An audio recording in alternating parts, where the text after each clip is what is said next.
Olá, bem-vindos a mais uma análise aqui no Pode Crer na Bíblia. Hoje o nosso foco é Gênesis capítulo 48.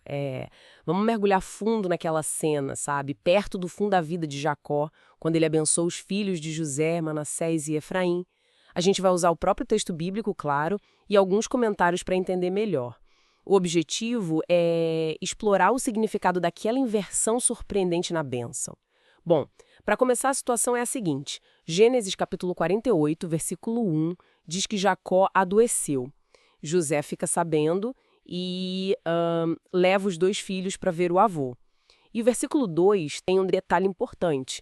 E deram parte a Jacó, dizendo, eis que José, teu filho, vem ter contigo. E Israel esforçou-se e assentou-se sobre a cama.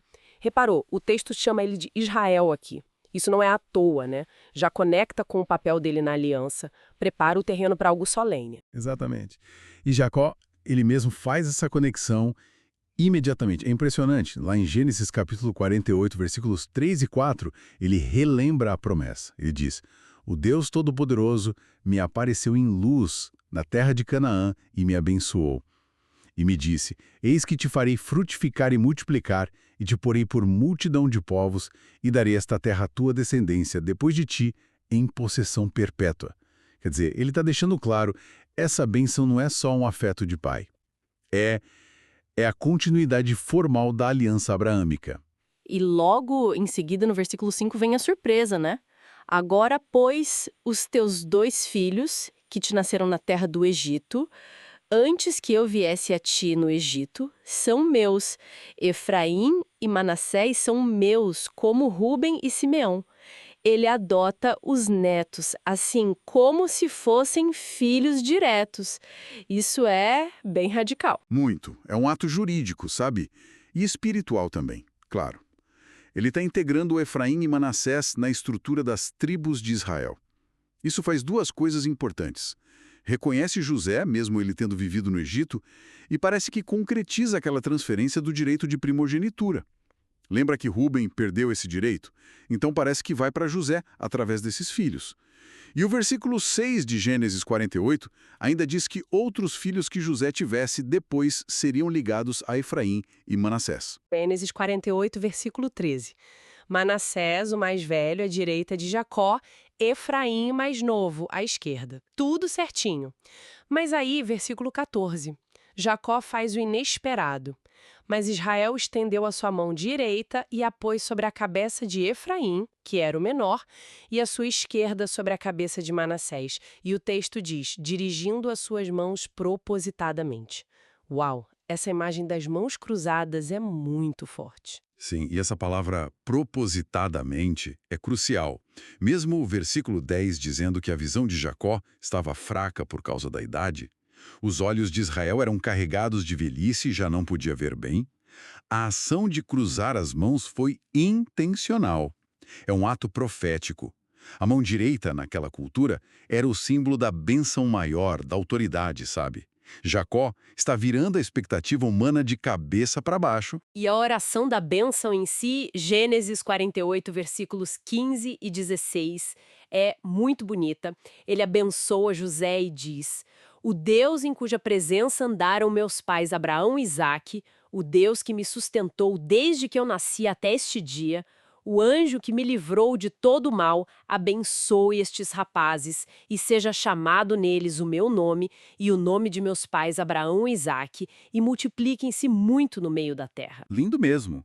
Mas José, claro, fica desconfortável. Ele tenta corrigir o pai.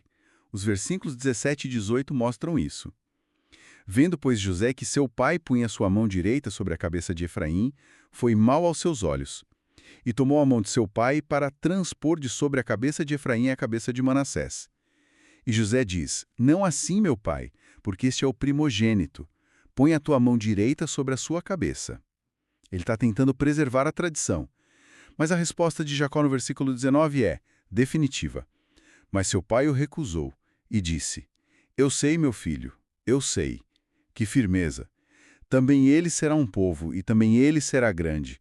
Contudo, seu irmão menor será maior que ele, e a sua descendência será uma multidão de nações. Esse eu sei e é muito forte. Essa inversão, né? O mais novo sendo preferido ao mais velho. Isso parece um padrão que a gente vê outras vezes na Bíblia, não é? Então, o que a gente tira disso, teologicamente falando? Olha, acho que a lição central aqui é sobre a soberania de Deus nas suas escolhas. A eleição divina, ela não está presa às regras humanas, tipo a primogenitura ou mérito que a gente possa ver. Deus age de formas inesperadas. É um prenúncio daquele princípio que Jesus falaria depois: os últimos serão primeiros. E a própria adoção pode ser vista como uma figura da graça, né? Um status espiritual que vai além da linhagem de sangue. Então, resumindo, Gênesis 48 mostra a vontade de Deus se manifestando de forma clara, mas inesperada, através do ato profético de Jacó. A bênção invertida define o futuro, colocando Efraim em proeminência sobre Manassés. Isso reordena tudo. E tem o detalhe final no versículo 22, onde Jacó promete a José uma porção extra de terra. Um pedaço que tomei com a minha espada e com o meu arco da mão dos amorreus. Um presente a mais. Pois é. Mas a imagem que fica mesmo são as mãos cruzadas de Jacó. Simbolicamente, elas mostram como os caminhos de Deus muitas vezes subvertem a nossa lógica, as hierarquias que a gente estabelece, para cumprir os planos dele. Talvez seja até um vislumbre de como a própria redenção funciona de maneiras que desafiam as nossas expectativas, né? Fica essa reflexão, então.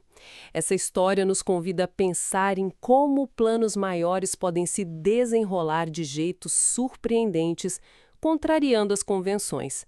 É um lembrete para a gente, para se manter aberto à direção divina, mesmo quando ela parece não fazer sentido à primeira vista.